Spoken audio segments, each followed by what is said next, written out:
I was living in North Carolina. It wasn't one of those years where I had any kind of plan. I'd finished a semester at community college, but wasn't sure if I was going back, and I was working whatever jobs I could find.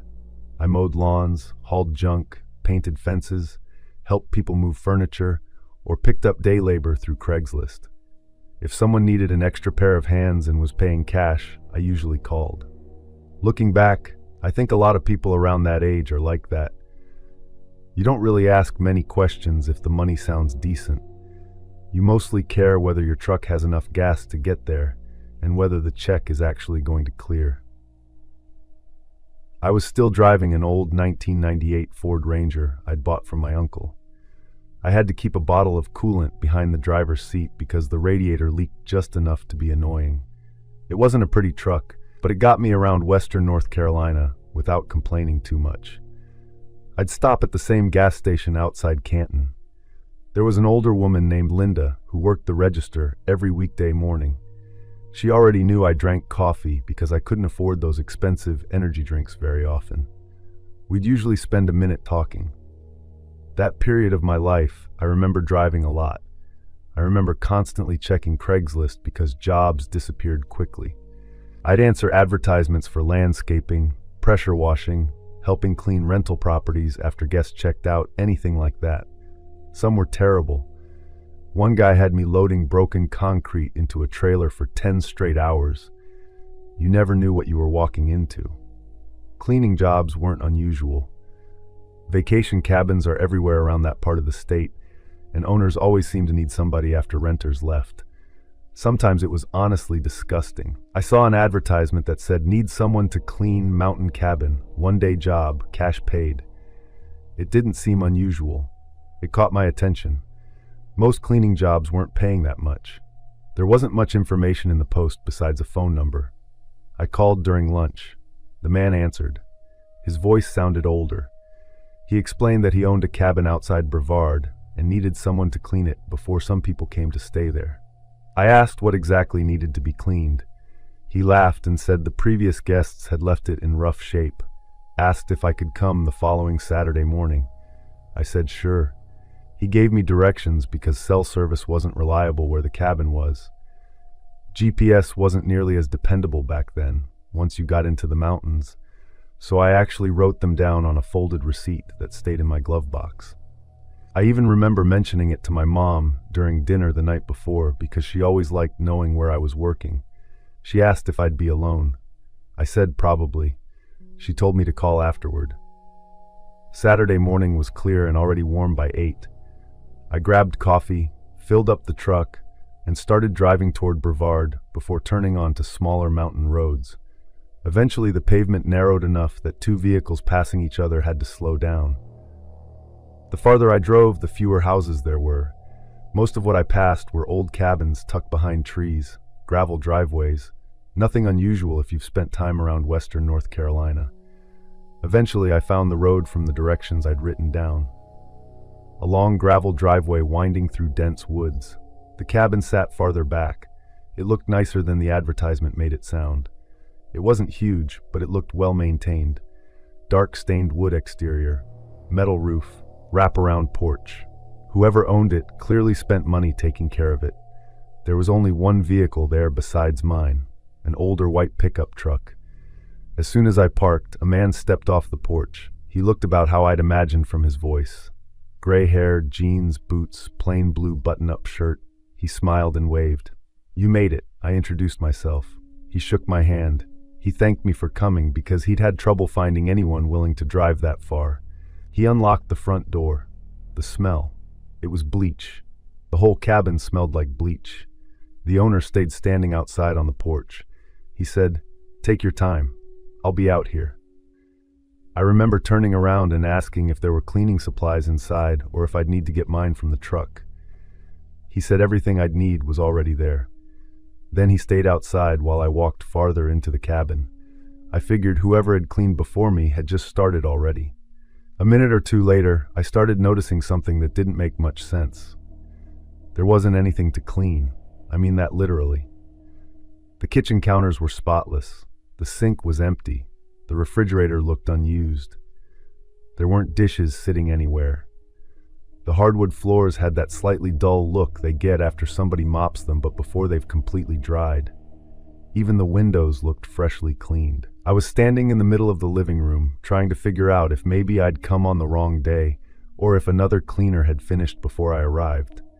The only thing I could think was maybe he wanted someone to dust shelves or vacuum furniture. But there wasn't dust either.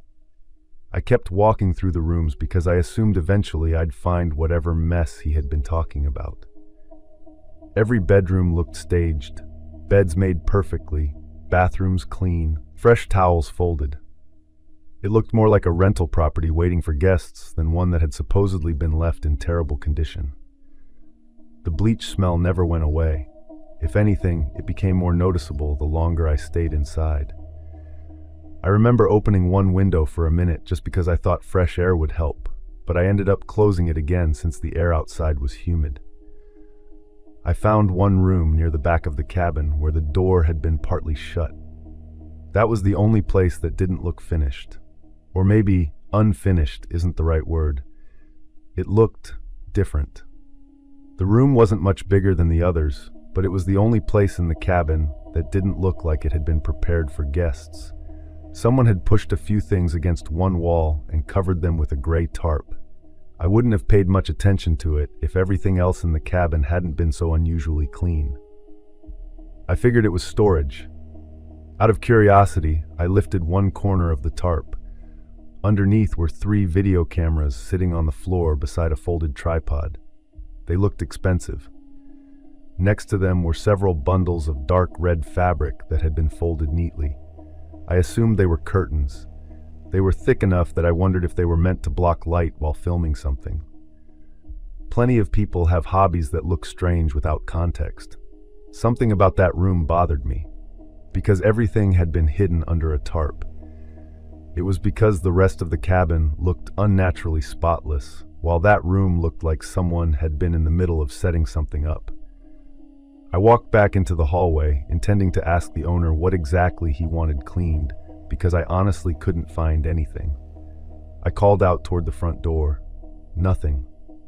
I figured he hadn't heard me. I looked through the front windows. His truck was still parked exactly where it had been, but he wasn't standing on the porch. I opened the front door, or at least I tried to.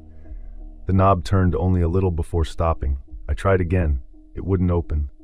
I thought I'd locked it by accident without realizing it. I checked the deadbolt, unlocked it, and pulled again. Nothing. I wasn't panicking at that point. I walked to the back door. Same thing. Locked. I tried one of the side doors that led onto the porch. Locked too. That was when it stopped feeling like a misunderstanding. I could still see the white pickup through one of the windows. It hadn't moved. If he'd gone somewhere on foot, I couldn't imagine why. There wasn't another building nearby. Just trees in every direction. I knocked on the window a couple of times. Nothing. I called out again. Nothing. I started checking every window in the cabin. Most of them wouldn't open more than an inch or two. Whether they'd been painted shut or intentionally secured, I couldn't tell.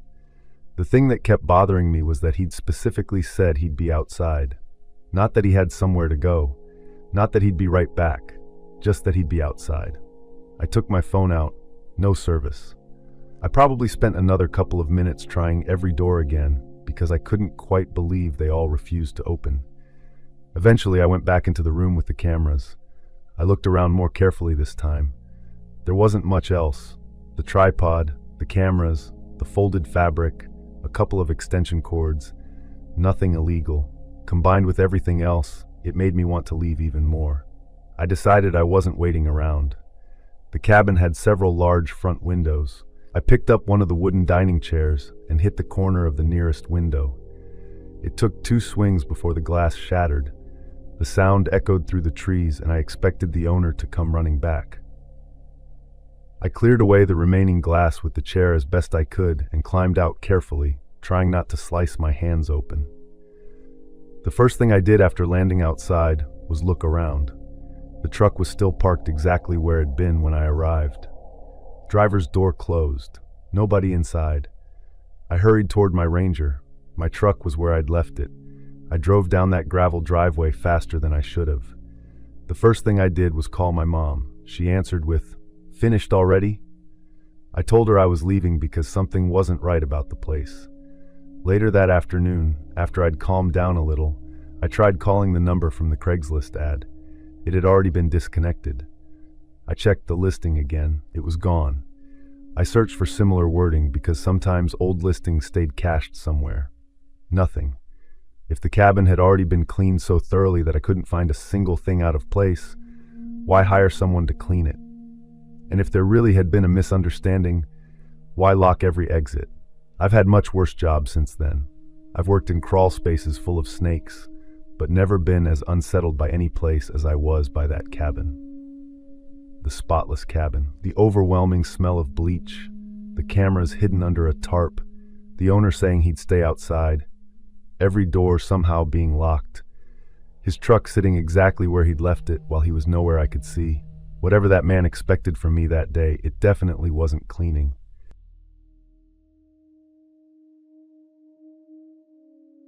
I'm Nick. I grew up in Kentucky. Back then, my younger sister, Hannah, lived by herself in an older rental house outside Georgetown. The landlord owned few older properties around Scott County, and from what I remember, he'd bought this one because it was cheap and planned to renovate it someday. Instead, he just patched things whenever they broke. Hannah had been there close to a year. We talked pretty regularly. She'd call while she was driving home from work because she had almost an hour in the car. We'd talk about our parents and stuff. I used to stop by her place every few weeks if I was already in the area. She wasn't much of a cook, but she always tried. She had one of those tiny kitchens where if two people were standing in it, somebody had to move so the other person could open the refrigerator. The house itself felt older than it looked from outside. The floors sloped a little in places. Some doors wouldn't stay open because they'd slowly swing shut on their own. I never thought much about any of that, because I've worked in enough old buildings to know they all make noises. But the layout felt a little strange. When you came through the front door, the living room was directly ahead. The kitchen sat off to the left, but instead of being completely open, there was a decorative half wall separating the two rooms. It was like 4 feet high with a wide wooden ledge across the top. Whoever built it must have thought it looked modern 30 or 40 years earlier. The hallway to the bedrooms started beyond the kitchen. Hannah had decorated the place pretty well considering it was a rental. She made old places feel comfortable. It was just my sister's home. Hannah started mentioning little things during our phone calls. She'd ask if I'd thought I heard someone walking around my apartment when nobody else was there. I told her old houses settle.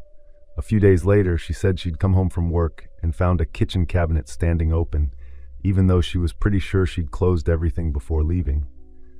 I didn't think much of it. Working had made me pretty practical about stuff like that. Cabinet hinges wear out, doors shift, houses move. She wasn't convinced, but she dropped it. A couple weeks later, she called while I was eating dinner. She sounded embarrassed. She asked if I'd laugh at her. I said probably. She laughed too, but only for a second.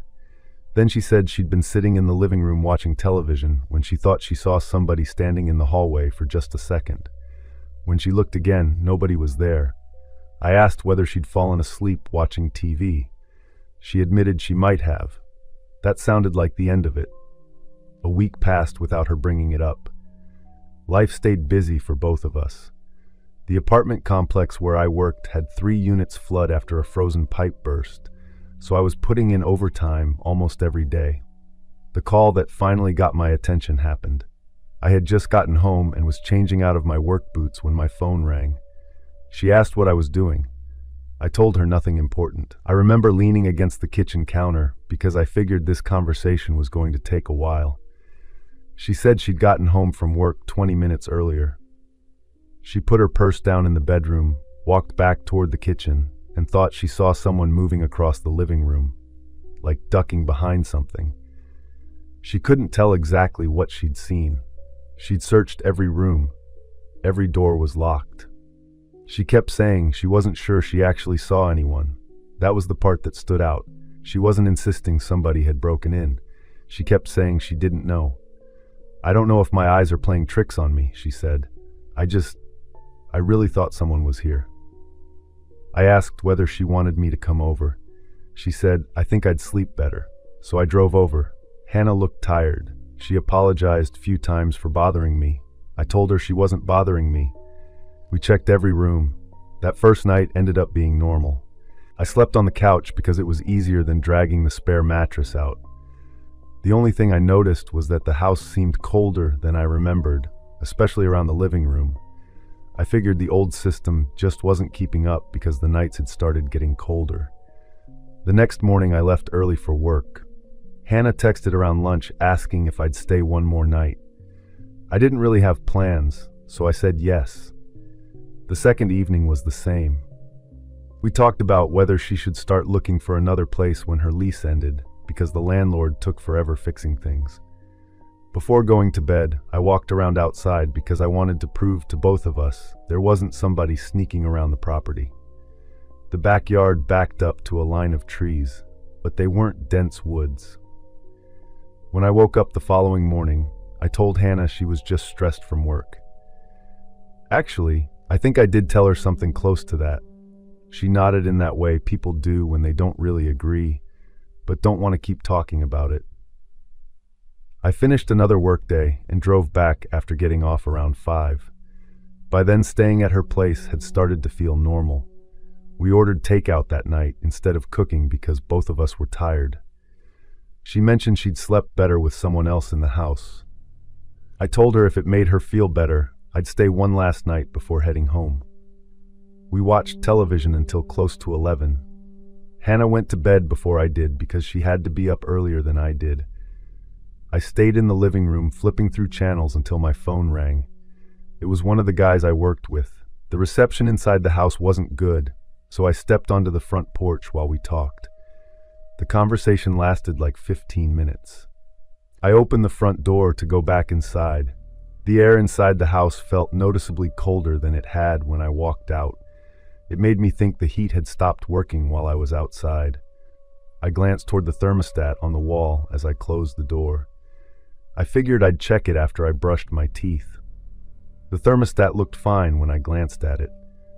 I don't remember the number, but it wasn't set unusually low. I put my hand over one of the vents, expecting to feel cold air blowing out, but the heat was running like it should have been. I figured I'd just gotten used to the temperature outside while I was on the porch.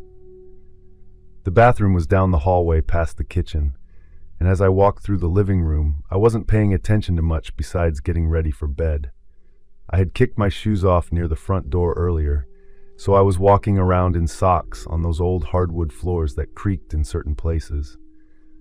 I remember hearing Hannah's bedroom fan through her closed door because she always slept with one running, no matter what time of year it was.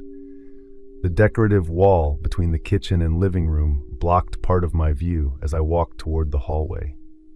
From the front door, you couldn't see the entire kitchen because that wall came up to about chest height with a wide ledge across the top that Hannah kept decorated with framed pictures and a couple fake plants. As I came alongside it, something on the other side caught my eye. I thought Hannah had gotten out of bed and was sitting on the floor. Whoever was sitting there was much closer to the kitchen than the hallway, tucked against the decorative wall. Her knees were pulled up awkwardly toward her chest, but her upper body leaned at an angle that looked uncomfortable, like she had folded herself into that corner. Her hair completely covered her face. She had on what looked like a long, dark blue dress. I could tell it wasn't clean.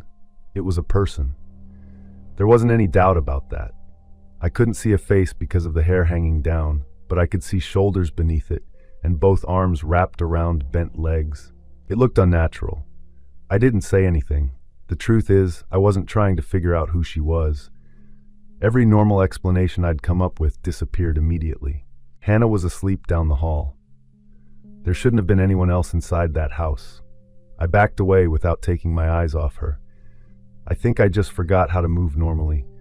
I remember bumping into the end of the couch and nearly losing my balance. Whoever was sitting there never reacted. She never lifted her head. She never turned toward me. I got to the hallway and hurried straight to Hannah's bedroom. Opened the door harder than I meant to, which woke her up immediately. She sat straight up, asking what was wrong. I remember talking quietly at first because part of me still didn't want whoever was in the kitchen hearing us. I told her there was someone sitting beside the kitchen wall. She asked me one question. Where? I pointed back toward the living room.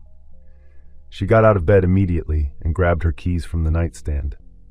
That reaction has always stayed with me because later she admitted she'd expected me to eventually see what she'd been talking about. Not necessarily that, just something. We didn't go back through the living room to check. Her bedroom had a window facing the driveway. It wasn't very high off the ground, so we pushed the screen out and climbed through it instead. I remember feeling stupid while we were doing it because we were climbing out of a house neither of us owned, even though the front door was only 20 feet away. Once we got outside, we hurried to our vehicles. Hannah got into her car. I got into my truck. We both left. She said she'd never gotten as clear a look as I had, but twice over the previous month, she'd caught what looked like someone sitting in roughly the same area before disappearing when she looked again. She'd convinced herself both times that it had been shadows because she couldn't make out any details. She hadn't told me that part. She was worried I'd think she was losing it. Eventually, we drove to the house later. Hannah packed a suitcase that day. Actually, she packed more than that. She took clothes, important papers, photographs, her laptop, medications, and anything she couldn't easily replace.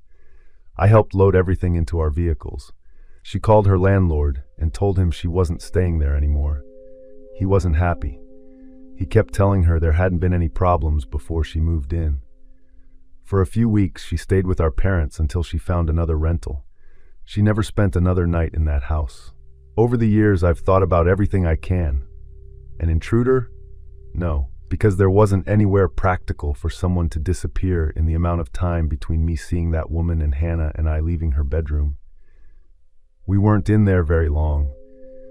Even if someone had somehow slipped out the front door, I feel like I would have heard it, because the old door made a loud scraping noise every time it opened. I've wondered whether I somehow misidentified an object in low light. I can still picture the folds in the dress and the way the hair hung forward. Memory changes over time, so I'm careful about saying I remember every little detail perfectly. It's been about 10 years now, and if somebody asked me what the scariest thing I've ever witnessed in my life was, I wouldn't have to think about it. I'm from southern Missouri. My dad owned a decent amount of land a few miles outside town. We never made a living off crops or cattle, but there was enough acreage that you couldn't see one end of it from the other. Most of it was open fields that he kept mowed a few times every year, but one side backed up against a stretch of hardwood forest that seemed to go on forever.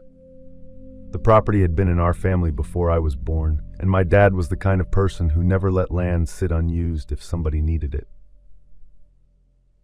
Back near the tree line, there was a gravel lane leading to a small clearing where, over the years, a handful of trailers had been set up. They were older single-wide trailers that people parked there when they were having a rough time. Some stayed a few months, or several years. Dad charged almost nothing for them to stay there. Sometimes he didn't charge them anything. He figured if somebody was willing to help fix fences, clear brush, move equipment, or help split firewood before winter, that was payment enough. I don't think my mom loved the arrangement, but she also knew my dad wasn't going to turn away someone he'd known his whole life. Most of those people weren't strangers. To me, they were just adults who happened to live near the woods. I'd ride my bike down there sometimes because one of the guys always had old car magazines lying around, and someone else had an old golden retriever that would wander around following kids everywhere. I spent more time around those trailers than most kids would have. My older brother had already started driving by then, so I thought he was basically an adult, even though he was still in high school. Dad left early every morning. Whenever he had extra jobs around the property, he'd drag one of us along whether we wanted to go or not. I hated it. Now I'd give anything to have one more Saturday carrying lumber around with him. The trailers were spread out enough that people had privacy, but they weren't isolated from each other. If somebody's truck wouldn't start, Someone else usually helped. There was one trailer that sat a little farther back than the others, closer to the woods. The man who lived there kept to himself. I don't want to use his real name, even though it's been decades, so I'll call him John. He just wasn't very social. Help if somebody asked, then disappear back into his trailer. Every once in a while I'd see a woman visiting him. I assumed she was his girlfriend because she'd stay overnight sometimes, and people referred to her that way. I never really talked to her. Everything stayed pretty much the same for a long time. Then one week everything got confusing. It had to be during summer. I wasn't even home when everything started. I was at a friend's house playing Nintendo when my brother came to pick me up earlier than expected. On the drive back, he barely said anything. That wasn't unusual because he wasn't exactly talkative, but he looked uncomfortable. When we pulled into our driveway, there were vehicles I didn't recognize parked near our house.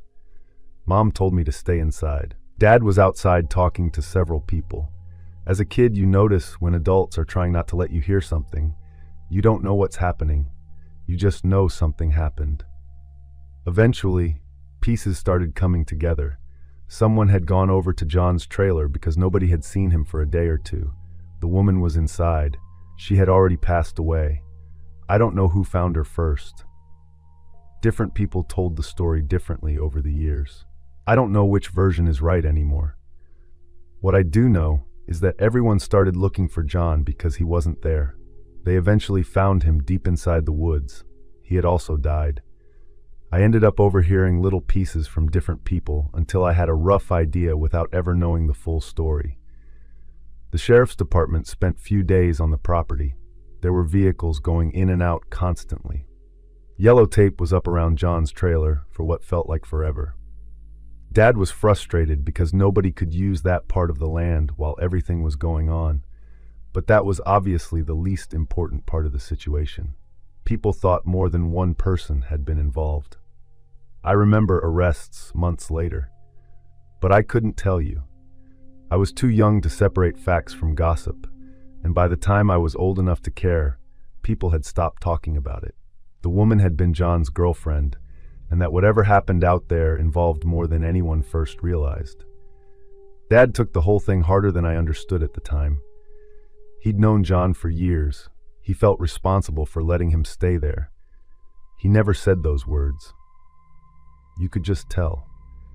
Within a couple of months, he started telling everyone living on that part of the property that they needed to make other arrangements. Some people understood, some didn't. Eventually, every trailer was gone. The clearing looked strange. Without the trailers there, it was just patches of dead grass, old concrete blocks, tire tracks, and electrical hookups sticking out of the ground. The woods behind it suddenly seemed a lot closer than they used to. Dad left the old storage shed standing because it held tools and fuel cans, but otherwise the place slowly started looking abandoned. My brother graduated. Later, my parents bought me a mountain bike for my birthday. It wasn't brand new, but to me, it may as well have been. I rode that thing everywhere. One day, I decided to ride around the property while Dad was repairing part of a fence near the road. I remember him telling me not to disappear into the woods. I said I wouldn't. Technically, I didn't. I stayed on the old gravel path that used to lead to the trailers. The old gravel path wasn't in great shape anymore. Weeds had started growing through it, and after a while, it wasn't really a road as much as two worn tire tracks with grass between them. I wasn't going fast because there wasn't much room to ride, and I remember thinking I should probably head back before my dad started wondering where I was. I made it to the clearing where the trailers used to be and slowed down. It still looked strange. There were a few patches where the grass never seemed to grow back properly, and you could still see where some of the concrete blocks had been left behind after the trailers were hauled away. The old storage shed was still standing off to one side. It had always leaned a little because one corner had settled over the years, but it was still locked, and Dad still kept some old equipment inside. I was just coasting through when something happened that I've never been able to explain.